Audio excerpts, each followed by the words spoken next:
नमस्कार। अच्छे से अच्छे इलाज के लिए हम बड़े डॉक्टरों के पास जाते हैं, बड़े अस्पताल में बड़ी कीमत चुकाने के लिए तैयार रहते हैं, लेकिन हो सकता है कि इस बड़ी कीमत में आप कई ऐसी ट्रीटमेंट और दवाइयों के भी पैसे दे रहे हो जिनकी आपको जरूरत भी ना हो।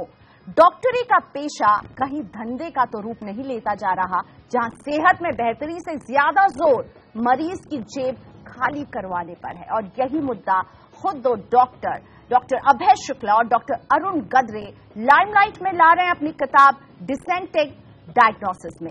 ये किताब प्राइवेट हॉस्पिटल के 78 डॉक्टरों के अनुभव को बयान कर रही है। सर्जरी के नाम पर 2 स्टिच लगाकर लंबी चौड़ी सर्जरी के पैसे वसूले जा रहे हैं। जहां एक एक्सरे से काम चल जाएगा, वहां सिटी स्कैन से लेकर MRI तक कराए जा रहे हैं। आपको सबसे महंगी दवाई खिलाई जा रही है, क्योंकि उससे ही तो डॉक्टर साहब की विदेश यात्रा का बिल तय होगा या उनकी बीवी के लिए एक डायमंड नेकलेस आएगा। चौंकिए नहीं, मैं बस इन कहानियों की कुछ पंक्तियां बता रही हूं। पूरी कहानी जानने के लिए आपको किताब पढ़नी पड़ेगी डिसेंटिंग डायग्नोसिस। लेकिन सवाल यह है कि बीमार हेल्थ केयर का इलाज क्या हो, और यही है हमारा मुद्दा। और इस पर चर्चा करने के लिए मेरे साथ हैं डिसेंटिंग डायग्नोसिस के लेखक कम डॉक्टर अरुण गद्रे जी और डॉक्टर अभय शुक्ला। साथ ही में मेरे साथ हैं इंडियन मेडिकल एसोसिएशन के joint secretary doctor Ravi Malik, Apollo के senior consultant doctor Puneet Bedi और पीपल फॉर बेटर ट्रीटमेंट साथ साथ patient right activist doctor Kunal Saha America से। आप सभी का स्वागत है। लेकिन पहला सवाल मैं अपने लेखक कम डॉक्टर से पूछना चाहूंगी। डॉक्टर शुक्ला, इस किताब को लिखने के पीछे क्या मकसद था? इस किताब को लिखने के पीछे 2 मकसद थे। पहली बात तो यह है कि हम जानते हैं कि चारों तरफ हमारा अनुभव रहा कि तमाम ऐसी छोटी छोटी और कुछ बड़ी भी घटनाएं हम सुनते रहते थे पेशेंट्स के तरफ से कि अस्पतालों में, प्राइवेट अस्पतालों में ऐसे अनुभव आए हैं जो कि काफी दर्दनाक हैं। और दूसरी तरफ हम ये देख रहे थे कि जो मेडिकल एसोसिएशंस हैं कुछ, वो इस बात से पूरी तरह से इनकार कर रहे थे कि कोई प्रॉब्लम है मेडिकल सेक्टर में। उनका कहना था कि सिर्फ थोड़े से ब्लैक शीप हैं, बाकी सब हॉस्पिटल्स और डॉक्टर्स अच्छी तरह काम कर रहे हैं। तो सच्चाई क्या है, प्राइवेट मेडिकल सेक्टर में वास्तव में क्या चल रहा है, इसको समझने के लिए हमने सोचा और मेरे साथी डॉक्टर गद्रे ने खासतौर से इसमें पहल ली कि हम सीधे कुछ ऐसे डॉक्टरों से पूछें जो इस पूरी परिस्थिति के बारे में सच सच बोलने के लिए तैयार हो। ये पहला मकसद था। और दूसरा मकसद था कि हम ये जानना चाह रहे थे कि तकलीफ सिर्फ पेशेंट्स को है या कुछ डॉक्टर्स को भी तकलीफ हो रही है क्या कुछ ऐसे डॉक्टर्स भी हैं जो इस पूरे परिस्थिति से खुश नहीं हैं, जो अंदर ही अंदर एक तरह की घुटन महसूस कर रहे हैं जो कुछ भी आज चल रहा है प्राइवेट मेडिकल सेक्टर में, और क्या वो बोलने के लिए तैयार होंगे। यानी आप कह रहे हैं कि सफर केवल पेशेंट नहीं, डॉक्टर्स भी हैं। डॉक्टर अरुण गद्रे, आप पूरे देश में आपने ट्रैवल किया इसके डॉक्यूमेंटेशन के लिए, कोई ऐसी कहानी आप हमसे शेयर कर सकते हैं जिसने कहीं ना कहीं आपको झकझोर दिया, क्योंकि आप भी प्रोफेशन से तो डॉक्टर ही हैं? तो पहले तो शुरुआत की मैंने 20-22 डॉक्टरों के साथ जो मेरे बहुत पहचानते थे, जिसे मुझे भरोसा था कि वो बहुत अच्छी तरह से बोलेंगे, क्योंकि उनकी घुटन मैं पर्सनली समझ सकता था। तो उनके साथ शुरुआत हुई और बहुत सारा पैटर्न आगे आया। ऐसा तो नहीं है कि ऐसा कोई मुझे कुछ डरावाना लगा, ऐसा कुछ सामने आया, क्योंकि हमारे अच्छे डॉक्टरों में ये सब जानकारी होती रहती है। लेकिन कुछ चीज एक प्रातिनिधिक स्वरूप पे आगे आई। और एक ऐसी चीज है कि जो टारगेट दिए जाते हैं बड़े बड़े अस्पतालों में, कॉर्पोरेट हॉस्पिटल में टारगेट दिए जाते हैं। मतलब हर किस का टारगेट होते हैं, मतलब रेवेन्यू जनरेशन, ये उनका प्राइम, उनका सिर्फ वही हेतु रहता है। आप टारगेट्स की बात कर रहे हैं डॉक्टर गद्रे, ये मुझे लगता था बड़े बड़े कॉर्पोरेट हाउसेस के बिजनेस बोर्डरूम में टारगेट्स दिए जाते हैं। डॉक्टर पुनीत, ये टारगेट्स क्या होते हैं? क्या डॉक्टर्स को किस तरह के टारगेट्स दिए जाते हैं? आप एक बड़े प्राइवेट हॉस्पिटल में काम करते हैं, आपके ऊपर भी टारगेट्स का प्रेशर है? नहीं, सबकी डील, सब डॉक्टर्स जो हायर होते हैं, वो जो उनकी जॉब डिस्क्रिप्शन अलग होता है, तो जो विजिटिंग या फुल टाइम जो फुली पेड डॉक्टर्स होते हैं उनकी डील अलग होती है कॉर्पोरेट्स के साथ, हमारी अलग होती है। हम अपना काम करते हैं, अपने पैसे लेते हैं। खैर वो बात अलग। आप एक बात समझिए कि जो लास्ट अभी हेल्थ पॉलिसी आई है उसमें बड़ा प्राउडली लिखा हुआ है कि जबकि सारी इंडस्ट्री 6 या 7% में बढ़ रही है, जो आंकड़े मेरे को ठीक से मालूम नहीं कि हम आर्ग्यू कर सकते कि नहीं, हेल्थ इंडस्ट्री जो है वो 16 और 17% पे बढ़ रही है। अब ये गवर्नमेंट ने बहुत प्राउडली क्लेम किया है और मेरे लिए ये बहुत खतरनाक स्थिति है। आई मीन ये सिचुएशन समझने की जरूरत है कि ये बहुत एक डेंजरस स्थिति है कि जब सारे देश की इकोनॉमी में क्या हो रहा है हम जानते हैं, तो हेल्थ क्यों इतना प्रॉस्पर कर रहा है। तो ये इस समय एक अकेला प्रोडक्ट है जिसमें सेलर डिसाइड करता है कि आपको क्या खरीदना है, किस दाम पे खरीदना है, कितनी जल्दी है, काहे कहीं से पैसा लाए। ये ऐसे ही है जैसे जज जूरी प्लेंटिफ वकील सब एक ही आदमी हो और वही डिसाइड करे पनिशमेंट क्या है और वही डिसाइड करे कॉम्पनसेशन क्या है। डॉक्टर रवि मलिक, क्या डॉक्टरों को अपने एथिक्स को कहीं ना कहीं भूलना पड़ रहा है जब वो काम कर रहे हैं? क्या उनके पास टारगेट्स पहुंच रहे हैं और उन्हें कहीं ना कहीं कुछ कॉम्प्रोमाइजेस करने पड़ रहे हैं? क्योंकि डॉक्टर शुक्ला और डॉक्टर गद्रे कह रहे हैं कि कहीं ना कहीं सफरर डॉक्टर्स भी हैं। देखिए, सबसे पहले तो मैं अरुण जी और अभय जी दोनों को, डॉक्टर शुक्ला को बधाई दूंगा जो इन्होंने बुक लिखी है। बुक तो मैंने नहीं पढ़ी है, बट डेफिनेटली हर प्रोफेशन के अंदर ब्लैक शीप्स होते हैं। मैं आपको एज डॉक्टर्स की बॉडी का रिप्रेजेंटेटिव होते हुए इतना तो एश्योर कर सकता हूं कि आज भी मेजॉरिटी हमारे जो डॉक्टर्स हैं वो एथिकल प्रैक्टिस को फॉलो करते हैं, but definitely black sheeps are there everywhere. और ये बात डॉक्टर पुनीत की भी बिल्कुल सही है कि यहाँ पे हमारे प्रोफेशन में जिम्मेदारी होना बहुत आवश्यक है, क्योंकि यहाँ पे दुकानदारी है जो कि तय करता है कि आपको क्या खरीदना है, आपको किसकी जरूरत है और इसकी कीमत क्या रहेगी। क्योंकि जनरली मेडिकल प्रैक्टिस के अंदर बहुत ज्यादा तोलमोल नहीं होता, डॉक्टर ही बताता है। अब डॉक्टर ये भी इलाज बता सकता है कि आपका बिना किसी स्टेंट के इलाज होगा, या डॉक्टर ये भी बता सकता है कि आपके हार्ट में मेजर सर्जरी होगी जिसका बिल शायद 4 लाख रुपए आ जाए। तो यहाँ पे सब कुछ मेडिकल प्रोफेशन वाला डिसाइड करता है। तो ये एक डेफिनेटली बहुत इंपॉर्टेंट बात है। जहां तक टारगेट्स की बात है, definitely targets can be very very dangerous. Targets नहीं होने चाहिए अगर किसी भी कॉर्पोरेट या प्राइवेट हॉस्पिटल में होते हैं, क्योंकि टारगेट से जो प्रोफेशनल है वो अंडर प्रेशर काम करता है। आपकी बात बिल्कुल ठीक है। अगर एक्सरे की आवश्यकता है टारगेट पूरा करने के लिए, हो सकता है कि एमआरआई या सीटी स्कैन एडवाइस किया जाए, जो कि बिल्कुल अनएथिकल है। हो रहा है कि दुकानदार डिसाइड कर रहा है कि क्या करें, और इसकी कीमत केवल आपकी इलाज की कीमत नहीं है, जान की भी कीमत हो सकती है। डॉक्टर कुणाल साहब मेरे साथ है। इनका एक बैटल रहा है, सुप्रीम कोर्ट ने इनके हक में फैसला सुनाया है। ये विनर तो जरूर निकले, लेकिन इन्होंने काफी कुछ लूज भी किया है। डॉक्टर कुणाल साहब, आपको मरीज कहाँ खड़ा हुआ दिखता है? आप पेशेंट राइट एक्टिविस्ट हैं, मुझे बताइए, मरीज के हाथ तो खाली हैं। हाँ, बिल्कुल खाली है। What will be the solution? क्या होगा ये रुकने के लिए? देखिए, एक बात से हम बोलते हैं, प्रॉब्लम जो है इंडियन हेल्थ केयर का वो है कि सरसों का अंदर ही भूत रहते हैं। तो इसका मतलब क्या हुआ? सरसों कौन है? सरसों है जो एमसीआई मेडिकल रेगुलेटरी बॉडी होता है। डॉक्टर को पनिशमेंट देने के लिए एक मेडिकल बॉडी होता है रेगुलेटरी, एमसीआई। आईएमए का कोई पावर नहीं है, वो डॉक्टर क्लब है। लेकिन MCI medical council of India आइन का मुताबिक देश का मेडिकल एजुकेशन और मेडिकल ट्रीटमेंट, डॉक्टर क्या लापरवाही होता है, ये सब जांच करने के लिए बनाए हुए हैं। लेकिन उसका अंदर ही भूत है। अब देखिए क्या हुआ, एमसीआई का हिस्ट्री क्या है, हर आदमी जानते हैं। एमसीआई, एक डॉक्टर केतन देसाई बोल के एक आदमी, बहुत दिन से he is on the head. वो अरेस्ट हुआ है 2010 में, करीब 2 करोड़ हाथ में पकड़ गया था।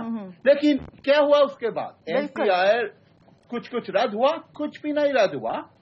केतन देसाई जरूर हटाया गया, लेकिन उनका जो दोस्त आदमी है अभी तक वही चला रहा है एमसीआई। करप्शन तो और भ्रष्टाचार ये कहीं ना कहीं इस सिस्टम को और खोखला कर रहे हैं। एमसीआई जो रेगुलेटर है उस पर ही कई तरह के आरोप लग रहे हैं। लेकिन कुणाल साहब ने कहा सोल्यूशन क्या है? सोल्यूशन क्या हो सकता है? अपने एक्सपर्ट डॉक्टर से यही समझेंगे आगे।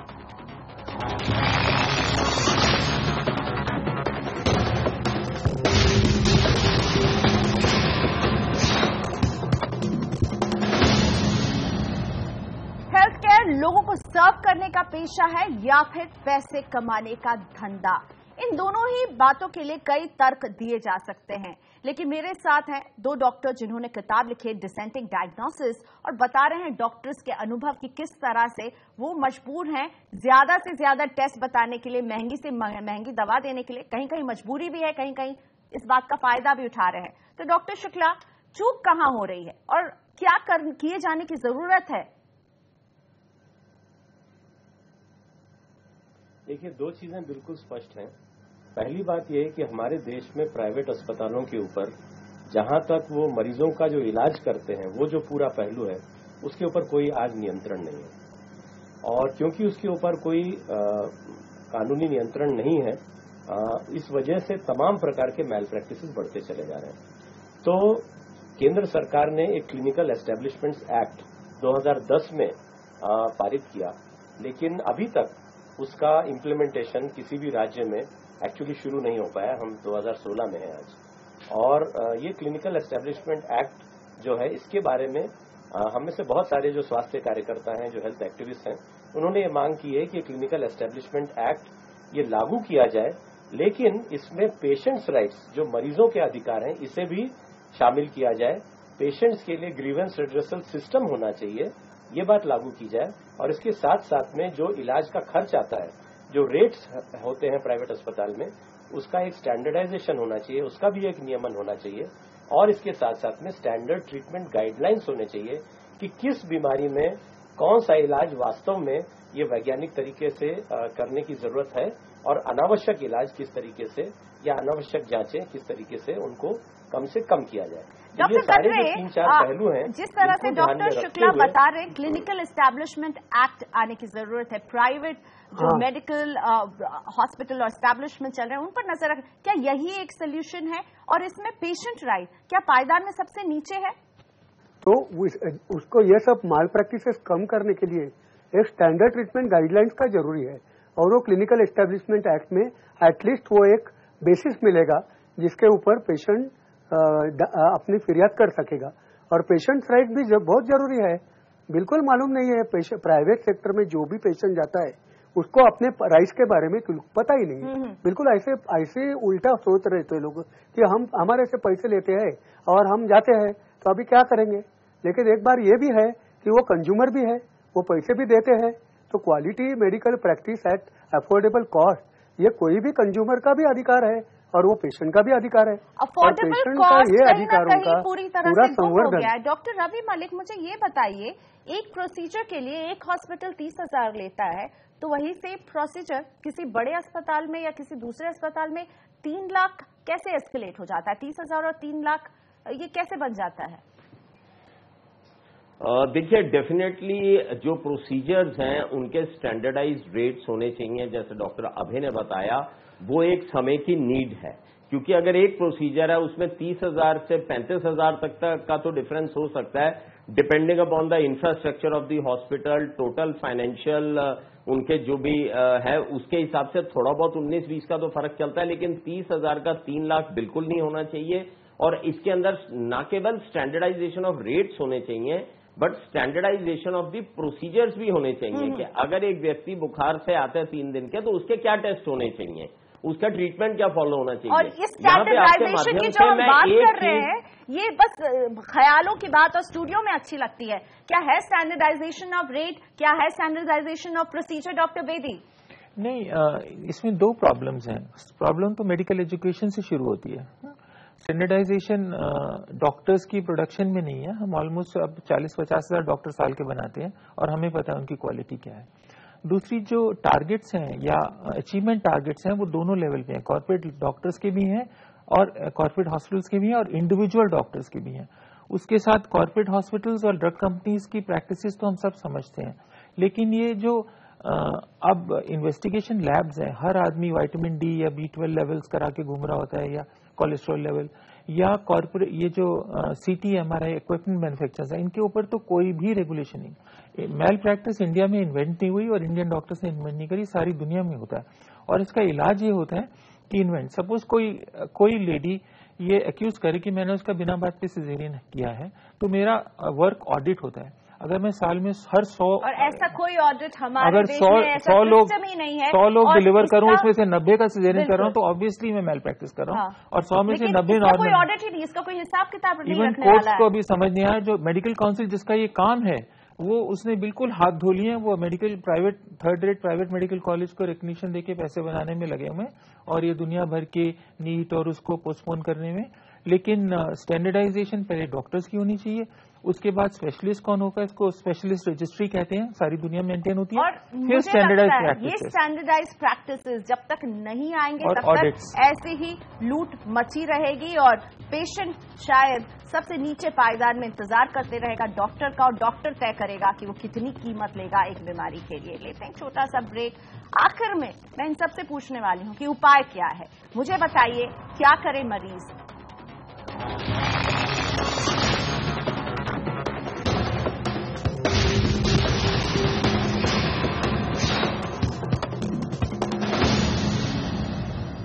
फोकस कर रहे हैं हेल्थ केयर पर और समझ रहे हैं कि आखिर बीमारी क्या है। बीमारी ये है कि लंबे लंबे बिल्स पेश किए जा रहे हैं क्योंकि 5 स्टार हॉस्पिटल्स को अपना हॉस्पिटल भी चलाना है। लेकिन बीमारी पता चल गई, अब लाइन ऑफ ट्रीटमेंट समझते हैं अपने एक्सपर्ट से। कुणाल साहा मेरे साथ हैं जो कि पेशेंट राइट एक्टिविस्ट है। कुणाल, आपने एक लंबी लड़ाई लड़ी है, आपको क्या सोल्यूशन दिख रहा है? देखिए, सोल्यूशन अब एक बात सिंपल है। अब सोचिए, ये जो बात हुआ अनएथिकल प्रैक्टिस डॉक्टर लोगों ने करता है, पैसा लूटता है, अमेरिका में क्यों नहीं होता है? हम इधर 35 साल से रहते हैं, इसलिए नहीं होता कि अगर एक भी ऐसा होता, इधर का मेडिकल बोर्ड जो है वो लाइसेंस रद्द कर देता डॉक्टर के लिए।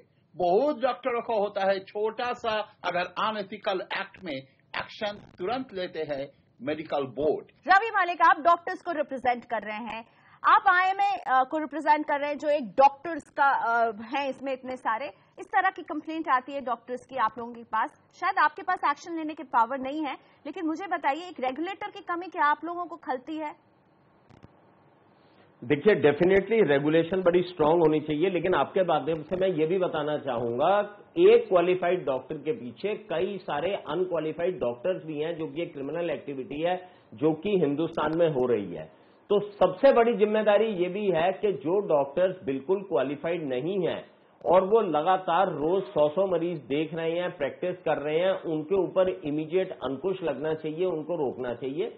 दूसरा, डेफिनेटली जो क्वालिफाइड मेडिकल प्रैक्टिशनर्स हैं और वो अनएथिकल प्रैक्टिसेस के अंदर लिप्त हैं, उसका आईएमए भी सपोर्ट करती है कि उनके ऊपर स्ट्रिक्ट से स्ट्रिक्ट एक्शन होना चाहिए, गाइडलाइंस बननी चाहिए, टारगेट्स बिल्कुल फिक्स नहीं होना चाहिए और एथिकल प्रैक्टिस होनी चाहिए। बिल्कुल। लेकिन मैं ये जरूर, डॉक्टर मलिक बार बार कह रहे हैं कुछ ब्लैक शीप्स हैं, तो क्या ये कुछ ब्लैक शीप्स की ही कहानी है जो आपकी किताब बता रही है? कट प्रैक्टिस के बहुत सारा मतलब वायरस बहुत फैला हुआ है, और इसके लिए एक मतलब मुझे मालूम नहीं कि ये गैर कानूनी डिक्लेयर कर सकती है क्या मेडिकल काउंसिल ऑफ इंडिया। अगर वो किया तो भी कैसे साबित कर दिया जाए। और दूसरा एक तरीका बहुत अच्छा है कि जैसे अभी बताया गया कि रेट स्टैंडर्डाइजेशन की बहुत जरूरत है, क्योंकि अगर मैं सीजर करता हूं और मेरा नॉर्मल चार्जेस 30,000 रुपये है, तो मैं कट प्रैक्टिस करने के लिए उसका 50,000 रुपये लेता हूं और 20,000 रुपये का कमीशन मैं रेफरल डॉक्टर को दे देता हूं। लेकिन उसमें अगर पाबंदी डालोगे कि आपसे ज्यादा से ज्यादा 40,000 रुपये आप ले सकते हैं, 35,000 रुपये ले सकते हैं, तो ये कट प्रैक्टिस बिल्कुल बंद हो जाएगी। क्योंकि वो तो बंद करने के लिए और क्या किया जाए? डॉक्टर बेदी, आपका भी जानना चाहूंगी। और बार बार ये भी कहा जा रहा है ये कुछ डॉक्टर्स हैं जो कर रहे हैं, यानी कुछ ब्लैक शीप्स हैं बस और सब व्हाइट शीप्स हैं। ये एक्चुअली पुरानी लाइन है आईएमए की, एक ब्लैक शीप और क्वैक। पहले मैं समझाना चाहता हूँ, क्वैक वो नहीं होता जिसने एमबीबीएस या एमडी नहीं करी होती। क्वैक वो होता है जो क्वैकरी करता है, मतलब गलत मेडिकल प्रैक्टिस करता है। तो बहुत सारे क्वालिफाइड डॉक्टर्स अगर वो मैल प्रैक्टिस करते हैं तो वो भी क्वैक्स है मेरी नजर में। जैसे कि मैं गायनेकोलॉजिस्ट हूँ, अगर पैसे बनाने के लिए किसी का अपेंडिक्स का ऑपरेशन कर दूं तो वो भी क्वैकरी है। एनीवे, दूसरी बात डॉक्टर गायत्री ने जो बताई कि कट प्रैक्टिस को इलीगल, कट प्रैक्टिस हमेशा ही इलीगल है। करंट मेडिकल काउंसिल रूल्स में अगर मैं एक चवन्नी भी किसी ड्रग कंपनी मतलब किसी से किकबैक लेता हूं, ड्रग कंपनी से, अल्ट्रासाउंड से, सीटी एमआरआई से या डॉक्टर से, तो ऑलरेडी मेरा नाम रजिस्टर से हट जाना चाहिए। कट प्रैक्टिस यानी इसमें कट होता है मेडिकल रिप्रेजेंटेटिव्स का, इसमें कट होता है पैथोलॉजी लैब्स का, और इसमें कट होता है इंश्योरेंस कंपनी का। और ये कट प्रैक्टिस जब तक रहेगी तब तक डॉक्टरों की चांदी रहेगी, लेकिन पेशेंट हमेशा कंफ्यूज रहेगा कि उससे आखिर इतने ज्यादा पैसे क्यों वसूले जा रहे हैं। इतना ही वक्त था, मैं माफी चाहूंगी अपने सभी पैनल से, इस पर बात करने के लिए बहुत कुछ है, लेकिन आप सभी का धन्यवाद कि आप सब आए हमारे स्टूडियो में, अपनी अपनी राय रखी, और हमें इंतजार रहेगा कि अब लाइन ऑफ ट्रीटमेंट किस दिशा में जाती है, ताकि हमारा हेल्थ केयर केवल एक धंधा ना बने बल्कि लोगों को सर्व करने का एक पेशा बन सके। नमस्कार।